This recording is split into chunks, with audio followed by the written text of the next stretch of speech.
Ya está. Muy bien. Me avisan si ven toda la diapositiva, ¿ya? Vamos a esperar unos minutos o unos segundos.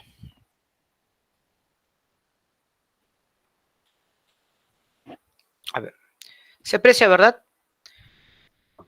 Sí, profesor. Sí, perfecto. Muy bien. Muy bien, chicos. Bien, el tema que vamos a desarrollar el día de hoy tiene que ver con el desarrollo sostenible y los objetivos globales del desarrollo sostenible y la experiencia en el Perú. Seguramente esta palabra debes recordarlo, ¿no? En el colegio seguramente habrás mencionado, habrás visto el tema de desarrollo sostenible.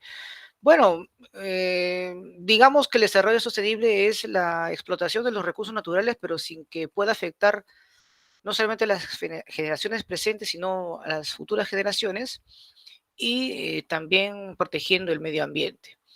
Esto se ha dado básicamente porque recuerden que muchos de los recursos que la sociedad necesita, lamentablemente con respecto a su explotación, ha logrado impactar negativamente al ecosistema.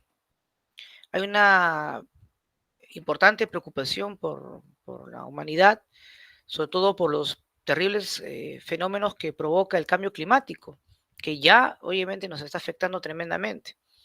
Y más en el Perú, jóvenes, porque recuerden que tenemos una gran biodiversidad, tenemos una gran variedad de climas y todo lo que provoca el calentamiento global, el Perú va a ser uno de los países que más se va a perjudicar. Por lo tanto, tiene que haber sin duda un, un grado de conciencia por parte de la población peruana que debemos tratar de disminuir todo lo que afecta el clima y el ecosistema. Por eso es la importancia de conocer bastante la propuesta de la ONU con respecto a los objetivos del desarrollo sostenible. Justamente cuando hablamos de los objetivos globales, significa pues son metas que se trazan los estados para poder mejorar las condiciones de vida de su población y el medio ambiente. Vamos aquí a reflexionar con dos preguntas que me gustaría que luego lo debatieran más adelante con respecto a cuál es el papel actualmente que cumplen las empresas, las grandes industrias, con respecto a este enfoque sostenible hacia las comunidades. Hablamos en este caso de la responsabilidad social. Aquí la empresa juega un papel importante, ya que son ellos las que extraen los recursos, las transforman y distribuye estos bienes y servicios para la población. Pero en ese trayecto, en ese proceso, la idea es qué tan responsable es y consciente en la empresa con respecto a si aplica o no lo que es el desarrollo sostenible. Aquí ya no se habla solamente de la parte económica, también tiene que ver aquí el aspecto social y ambiental. Estas tres partes son fundamentales para que pueda lograrse una adecuada satisfacción y que pueda beneficiar tanto a las empresas como a la población. Y la otra pregunta tiene que ver, pues, cómo podemos fomentar ese desarrollo sostenible como personas naturales, como empresas, como sociedad. Entonces, esas dos preguntas, por favor, me gustaría que luego las respondieran para que podamos interactuar mejor en esta conversación.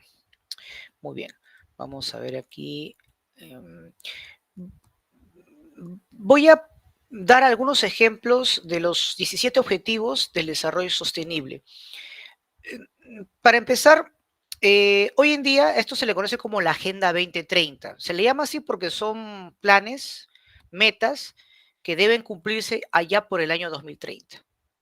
Ahora, si bien es cierto, ha surgido una polémica porque muchos analistas consideran pues que esta agenda es como una especie de plan global propuesta por las grandes élites que buscan dominar, controlar al mundo.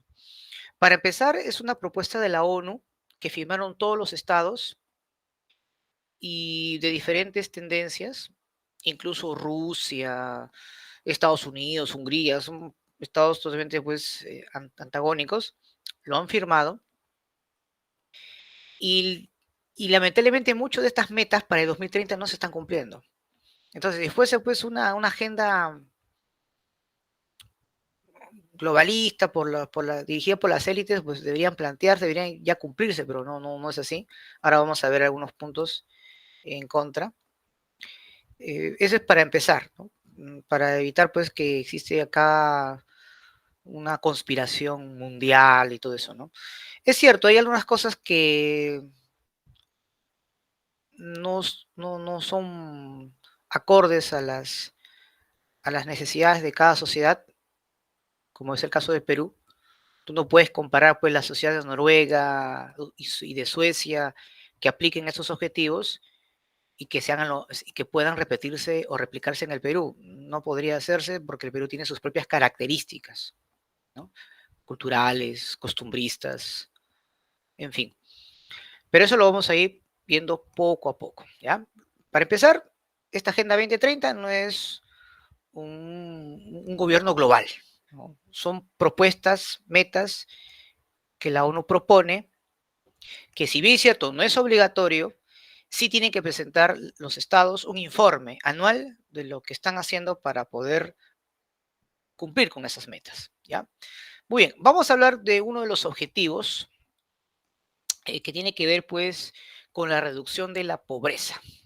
Muy bien, es una meta que lamentablemente no se va a cumplir ni vamos a llegar bien para el 2030, sobre todo en el Perú, donde la pandemia redujo o incrementó la pobreza mucho más de lo que ya teníamos anteriormente.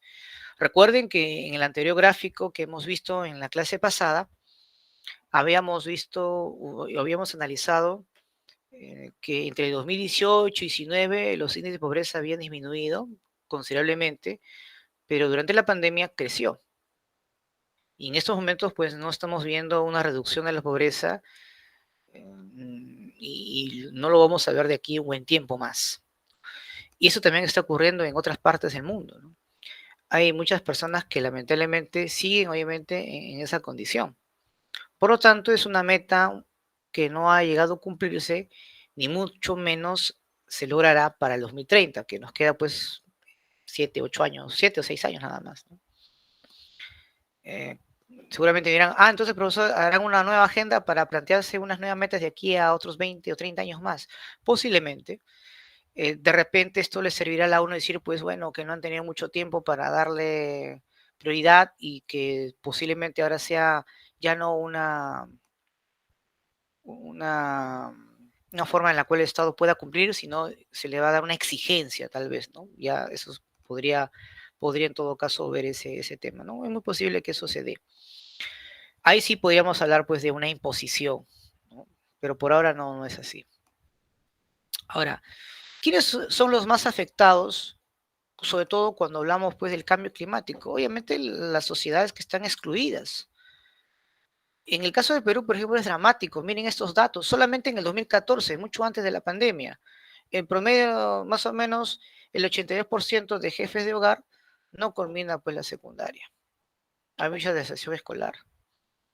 Cientos de miles de jóvenes han abandonado las escuelas, sobre todo durante el tiempo de la pandemia. 8 de cada 10 viven en casas con un piso de tierra. Ni siquiera tienen la estructura adecuada para tener una vida digna. El 33% de niños sufren de desnutrición crónica. En muchos casos va a ser irreversible. Y el 40% de mujeres mayores de 15 años son analfabetas. Esa es una situación terrible, datos que sin lugar a duda dan mucho miedo, pero es una realidad. Otro objetivo, otra meta que se plantea la Agenda 2030 y que tampoco se ha logrado cumplir, tanto en el Perú como en el resto del mundo, es de un agua limpia, potable y de saneamiento.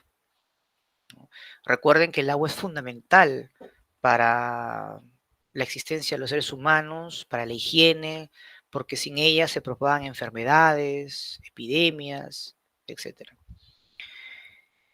En el Perú y en muchas partes del mundo hay una brecha tremenda donde lamentablemente la gente no tiene acceso al agua potable, ¿no?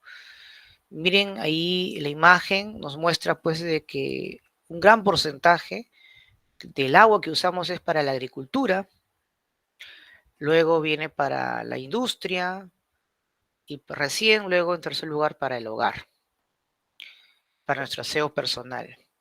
En el caso del Perú es lo mismo, gran parte del agua que se usa es para la agricultura, para la industria y luego para nuestro, como mencioné hace poco, para nuestro aseo personal. Y esto va a ser más peligroso cuando nos falte el agua. Solamente nosotros tenemos agua gracias a dos factores: a las lluvias estacionales que vienen de las zonas andinas y que gracias a la cuenca del Pacífico llegan hacia nuestras costas, desembocando al Océano Pacífico, y por los glaciares. De esos dos, el 65% viene más de los glaciares. Se pronostica, jóvenes, que para el 2055 aproximadamente van a desaparecer nuestros glaciares, si es que no hacemos nada con respecto al cambio climático. Por lo tanto, la escasez de agua va a ser mayor y por lo tanto va a afectar a la agricultura. ¿Y eso qué significa? Que vamos a tener que importar alimentos y va a ser por ende más caro poder consumir, provocando pues migraciones, caos, conflictos cada vez más grandes de lo que ya tenemos. Entonces hay que tener mucho cuidado con eso. Miren este gráfico. A pesar de que el Perú cuenta con tres importantes vertientes geográficas, la del Pacífico, el lago Titicaca, el Amazonas, eh, Uruguay, Argentina y Chile tienen mejor posición en cuanto al suministro equitativo del agua, algo que el Perú lamentablemente no lo tiene. Hay sectores donde lamentablemente carecen de este recurso hídrico. Si tú comparas, por ejemplo, en el sector rural y urbano, también es dramático. El Perú a nivel urbano obtiene un acceso del 91.4%, mientras que en las zonas andinas el 69.2%. Y compara obviamente con el resto de los países. El caso de Argentina y Uruguay, por ejemplo, en ambos lados, tanto sector urbano rural, tienen acceso al agua. Y repito, a pesar de que el Perú cuenta con una gran fuente de agua, y eso es preocupante. ¿Y esto por qué se debe, profesor? Bueno, para empezar, la mala distribución. Recuerden que nuestra vertiente del Pacífico son de ríos cortos, no son permanentes y deben mantener pues una gran población, ¿no? Más del 60% de la población se encuentra en la costa. Lima ocupa un lugar importante, ¿no? De concentración de gente que obviamente busca obtener el servicio de agua potable, ¿ya? Entonces, ahí, por ejemplo, es otro meta, otro objetivo que lamentablemente no se está dando. Ahora, este problema es a nivel mundial, ¿ah? Así como países que África que carecen de este recurso, como algunos sectores de Estados Unidos, a nivel global es una preocupación. Por eso es que algunos especialistas consideran pues que las próximas guerras o enfrentamientos posiblemente tengan que ver con este recurso. Otra meta, otro objetivo de la Agenda 2030 es el trabajo decente y crecimiento económico, que tampoco se ha llegado a cumplir, jóvenes. Lamentablemente, el trabajo en el Perú y en otras partes del mundo no ha logrado mejorar las condiciones de calidad, de calificación o el perfil, ¿no? Del trabajador que se busca, ¿no? De lo que exige el mercado laboral. Seguimos con un personal o gente con muy bajos sueldos, salarios miserables, mucho maltrato, sobre todo hacia los jóvenes. Y algo que también es notorio en nuestro país, al menos, es que el trabajo en el Perú es muy informal. Más del 75% del trabajo es informal en el Perú. Y eso obviamente trae una serie de secuelas negativas. Por el contrario, el crecimiento económico ha ido mejorando, sobre todo en algunos países. como es el caso del Perú, por ejemplo, a partir de la década de los 90, donde creció enormemente, pero como yo siempre mencioné, una cosa es el crecimiento económico y otra cosa es el desarrollo económico. El crecimiento económico se argumenta en la, o se basa en la exportación de nuestros productos, se basa en la llegada de divisas, en el fortalecimiento de las empresas a través del comercio nacional e internacional, pero que beneficia solamente a los sectores directamente involucrados. En cambio, el desarrollo económico es un beneficio para los otros sectores de la sociedad y se refleja en la ampliación de pistas, carreteras, creación de hospitales, colegios, bienestar social para la gente, etcétera, etcétera, etcétera. Y eso no hubo en el Perú. En el Perú hubo crecimiento económico. Se habla pues del milagro económico. Se recordarán eso cuando tuvimos una clase en su momento. Pero con respecto al desarrollo económico no tuvimos nada. Al contrario, se incrementó más la desigualdad social. ¿Qué nos dice la Cámara de Comercio de Lima, por ejemplo? Nos informa que en el 2020 la informalidad laboral alcanzó el 75%. Estamos hablando pues de más de 11 millones de personas que trabajan en esas condiciones. Y según pues el Instituto de Economía y Desarrollo Empresarial de la Cámara de Comercio de Lima, un 46% son trabajadores independientes, el 32% son asalariados, que tienen todos los beneficios correspondientes, el 18% son familias no remunerados, que trabajan de manera eventual o por temporadas, y solamente un 2% de empleadores y trabajadores del hogar, que han logrado emprender en momentos de crisis, por ejemplo. Y lo más preocupante es que este trabajo informal no ha logrado disminuir, o se mantuvo o ha crecido. Entonces son datos que también preocupan y que lamentablemente tampoco pues se han hecho planes a nivel nacional para poder mejorar las condiciones de trabajo de las personas. Entonces, y esto se va a acrecentar más con el advenimiento pues de las nuevas tecnologías como la inteligencia artificial, que va a desplazar trabajos llamados mecánicos, automatizados, y que solamente van a poder tener un buen empleo aquellos que se especialicen en una determinada actividad. Por lo tanto, ¿qué vamos a tener? Más desempleo, más informalidad. Entonces, la brecha de la oferta y la demanda laboral va a ser más grande, no va a ser ocupada adecuadamente. Y si lo tienes, tu sueldo va a ser muy bajo. Recuerden que a lo largo de la historia, el sueldo siempre está en condición a lo que necesita el mercado. Hoy en día el mercado necesita especialistas en tecnologías, en ciberseguridad, en inteligencia artificial, pues ellos son los que van a tener que ganar mucho más. Pero para ello requiere una especialización, un costo, y no todos obviamente pueden asumir ese costo para el estudio y su preparación. Otro planteamiento, otra meta que, que nos enmarca o que nos sugiere la Agenda 2030 es la reducción de las desigualdades, que tampoco se llegó a cumplir. Lamentablemente, el acceso a las oportunidades laborales, de educación, salud, entre otros, es enorme, sobre todo en nuestro país. No tenemos o el Estado no tiene la capacidad para que las personas puedan tener las oportunidades necesarias y poder desarrollarse. Rara vez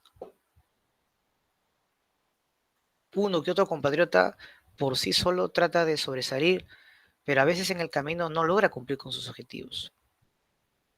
Entonces, eso también es un dato preocupante que no podamos reducir esas desigualdades, ya sea por discriminación, por falta de oportunidades, por temas étnicos, entre otros. Aún todavía nos falta mucho por hacer.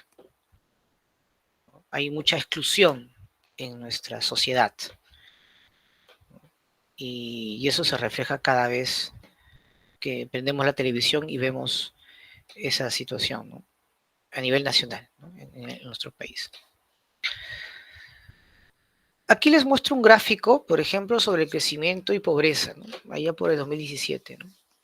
Nótese que la pobreza pues empezó a reducirse y será como les mencioné entre el 2018 y 2019 donde nuestros índices de pobreza pues había disminuido. Pero hay un detalle, ¿no? Aquí hablan de la pobreza monetaria y una vez les mencioné que para poder medir la pobreza en su real dimensión no se tiene que tomar en cuenta la pobreza monetaria. Tiene que ver también otros factores, ¿no? Condición de vida, acceso a la salud, educación, servicios básicos, en fin.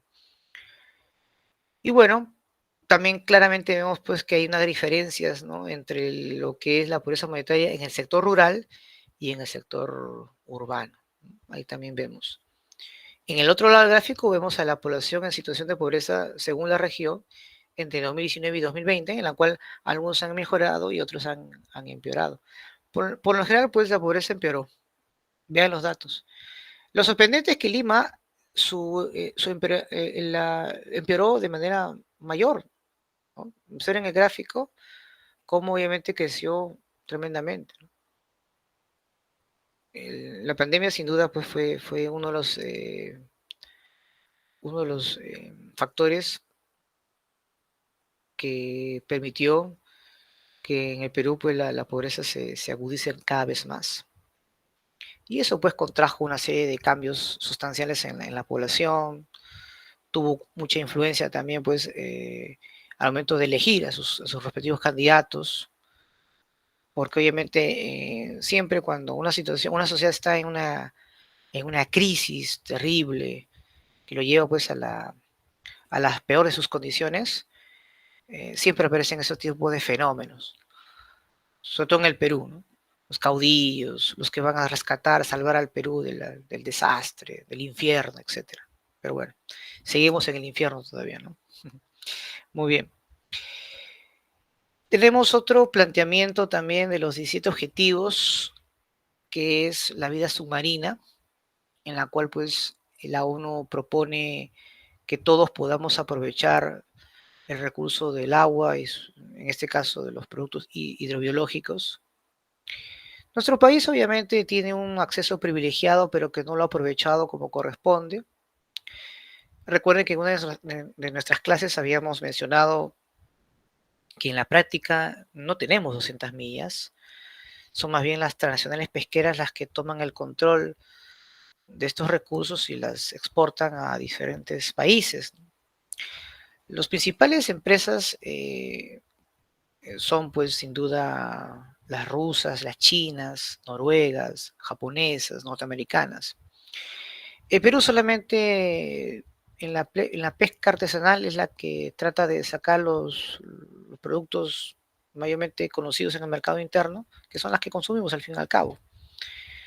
Pero no se explota como corresponde lo que es la sardina, anchoveta y otros recursos que están más allá de las 80 millas, ¿no? Eso se encarga la pesca industrial, ¿no? La pesca industrial. Aquí, por ejemplo, vemos el Perú con respecto a la presión pesquera en 2007, pero repito, ¿no? El Perú participa, pero no como Estado, ¿no? Son las empresas transnacionales que toman el control del mar y al fin y al cabo son las que explotan, lo distribuyen y se benefician. No tenemos, por ejemplo, un ministerio de pesquería, ¿no? Hace buen tiempo que, ¿no? que ha desaparecido. O sea, por lo tanto, el Estado no tiene un rol importante en esa actividad, ¿no? Es una lástima, siendo el Perú pues, un país muy rico en ese aspecto. Más bien lo que nos preocupa es el tema de la pesca ilegal, que a veces, pues, al no contar el Perú con la logística necesaria, pues siempre existen embarcaciones que incursionan de manera infructuosa en nuestro mar y se llevan los recursos sin pagar por ello, ¿no? Entonces, se requiere obviamente una mayor inversión, tal vez buscar alternativas de, de, que esta actividad pueda ser aprovechable también para el país.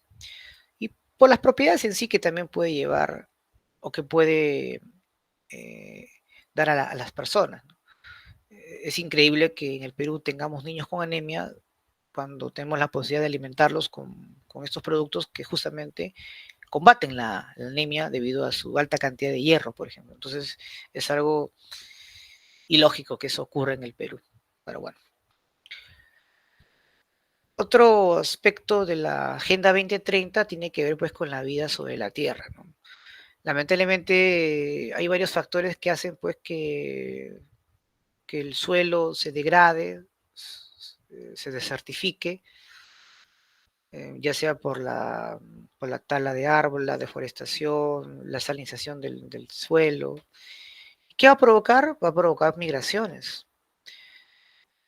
Se pronostica que para el 2045 más de 135 millones de personas a nivel mundial van a migrar debido a que no cuentan con las condiciones adecuadas de vida. Y en el Perú eso también va a ocurrir cuando nos falte el agua y no podamos cultivar. Recuerden que gran parte del cultivo en las zonas andinas dependen de las lluvias, dependen del agua, y si no se nutre del agua, pues pueden también desertificarse y ser tierras estériles. Y eso puede provocar un daño irreversible en la vida de la gente. Aquí, por ejemplo, vemos pérdida de bosques, principalmente por la tala de árboles. Miren esa imagen terrible que hay. Y hay pues importantes regiones que sufren que están en esa situación, como es el caso de San Martín, Loreto, Cayali, Madre de Dios, entre otros. Hemos perdido más de 3.000 millones de soles, ¿no? En pérdidas producto de la deforestación. Más de 954.353 hectáreas deforestadas solo hasta el 2018 por la minería ilegal, por la tala, por la deforestación, etcétera, etcétera. Y eso ha provocado un conflicto también con los líderes indígenas, que lamentablemente pues estas mafias han ido asesinando. En Perú, Brasil, Colombia, Ecuador, muchos líderes indígenas están siendo asesinados. Claro, eso no es noticia, lamentablemente, aquí en Perú, pero lamentablemente sí, se está viendo mucha violencia en esos lugares.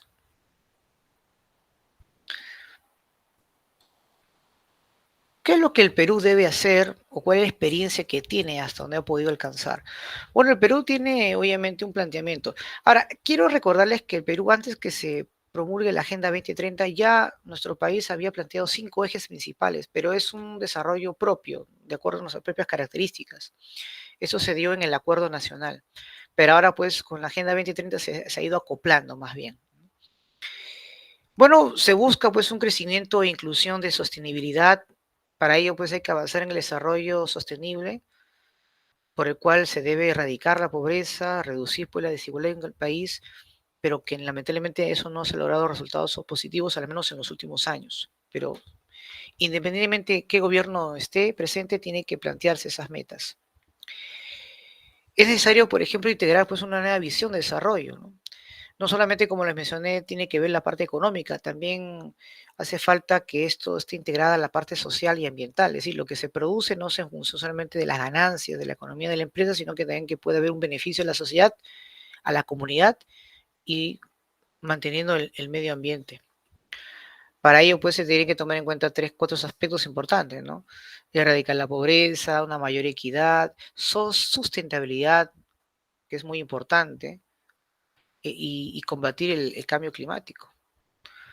Por ejemplo, en el aspecto social, ¿qué se debe buscar? Se debe combatir el empobrecimiento, se debe fortalecer la inclusión, la consulta de los pueblos nativos, que es muy importante que sean ellos los que decidan qué se va a hacer con los recursos naturales y cuál es el beneficio que van a tener si en caso se llega a explotarlo.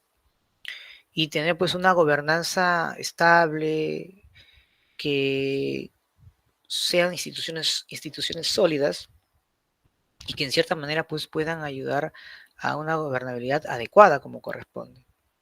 Lo mismo pues hablamos en el aspecto de la equidad, tiene que haber pues, una intergeneracional importante, eh, eh, de una sociedad dinámica, fomentar pues todo lo que es los valores, la cultura, ¿no? de cada región o de acuerdo a su idiosincrasia, ¿no? Ya que el Perú, recuerden, es un país diverso. Y el otro aspecto tiene que ver con el medio ambiente, ¿no? Un medio ambiente sano, un medio ambiente donde los recursos naturales pueden explotarse sin causar un daño al ecosistema, ¿no? Y tratar pues de evitar la contaminación ambiental. Porque recuerden que los más importantes conflictos que se dan en el Perú, más del 60% tiene que ver con el conflicto ambiental. Entonces, eso tenemos que tener mucho cuidado.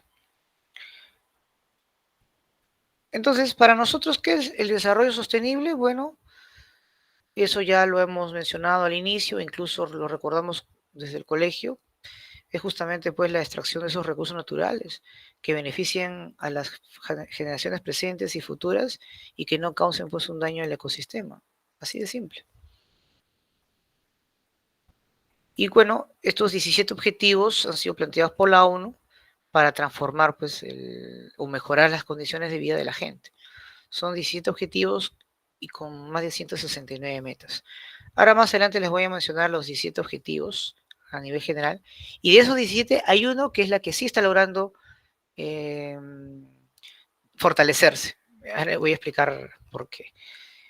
Bueno, aquí hay un gráfico que quería plantearles, ¿no? Este, por ejemplo, tiene que ver, jóvenes, con los 17 objetivos. No sé si lo logran apreciar. ¿Lo pueden ver ahí? ¿Sí? ¿Lo ven? El profesor. Ahí está, muy bien. ¿Qué hemos planteado? ¿Qué hemos mencionado? El tema del fin de la pobreza, que no se ha logrado cumplir. Hambre cero, eso también es otro planteamiento, pero mira, ¿no? Más bien tenemos más hambre que nunca. El salud y bienestar, que tampoco se ha cumplido. Educación de calidad, tampoco. Todo ese tema de las competencias, del mejoramiento de la calidad educativa. Ha habido logros, pero no como se menciona. Más bien de todos estos jóvenes, la que sí ha logrado tener mayor preponderancia ha sido el de igualdad de género. Ha ido pues donde se han fortalecido pues estas manifestaciones importantes, ¿no? Sobre la lucha por los derechos de las minorías, ¿no? Grupos como el LGTBIQ+, el empoderamiento de la mujer, etcétera. Claro que a veces esto se ha ido dando con exageraciones, ¿no? Porque ahora, pues, cuando uno no está de acuerdo con su planteamiento, ya lo catalogan de misógino, de homofóbico. Entonces, eso también ha sido un poquito complicado. Y ahí donde empezó pues a haber todo un problema, sobre todo en el plano educativo, ¿no? Donde empezaron a haber manifestaciones unos a favor y otros en contra, con respecto a la ideología de género, que es otra cosa, ¿no? Para aquellos que están en contra de la igualdad de género, ellos mencionan de que su teoría es que los que promocionan esta ideología dicen pues que una cosa es el sexo y otra cosa es el género, ¿no? El sexo es la condición física que es entre un hombre y una mujer, mientras que el género es una construcción de la identidad. Y ahí empiezan a haber pues todo un problema también, sobre todo porque hay países que lo promocionan y, y ONGs que financian estas campañas mayormente a favor, ¿no? De esta ideología de género, pero que se confunde con la igualdad de género, ¿no? Porque la igualdad de género lo que propone es obviamente oportunidades para hombres y mujeres, pero ya acá empieza pues a haber un poco de, diría pues una manipulación, por así decirlo, para condicionar, ¿no? Ciertas características que deben tener hombres y mujeres de acuerdo a sus ideas, ¿no? Por ejemplo, no sé si ustedes deben recordar Disney. Hace buen tiempo que Disney, por ejemplo, propone bastante el tema de igualdad de género, que ha sido polémico en algunos casos, ¿no? No sé si ustedes han visto esta película hace poco, La Sirenita, ¿no? La Sirenita de más o menos podemos saber de qué color, ¿no? De piel tiene, ¿verdad? La última Sirenita, ¿no? Se ha querido que eso sea como una forma también de incluir a las minorías, no discriminarlas, ¿no? Pero también pues se ha dado en unos casos un poco de exageración cuando se quiso incluir también, no sé si recordarán una pequeña escena de Toy Story donde dos personajes se besan, ¿no? Del mismo sexo, en fin. Es algo que siempre se va a ir dando, ¿no? Porque es parte también, pues, de esta idea de igualdad, pero repito, se está tergiversando bastante, ¿no? Cuando el propósito principal era el tema de la oportunidad entre hombres y mujeres. Ahora bien, pero dentro de la igualdad de género, que es un importante objetivo de la ONU, está el tema de los derechos de reproducción. Y ahí sí, por ejemplo, me quiero enfatizar en lo siguiente. Eh, ¿Qué tiene que ver con el tema de derecho de reproducción? Bueno, el tema del control de la natalidad. La ONU, desde buen tiempo atrás, siempre se ha preocupado por el tema de la reducción de la población.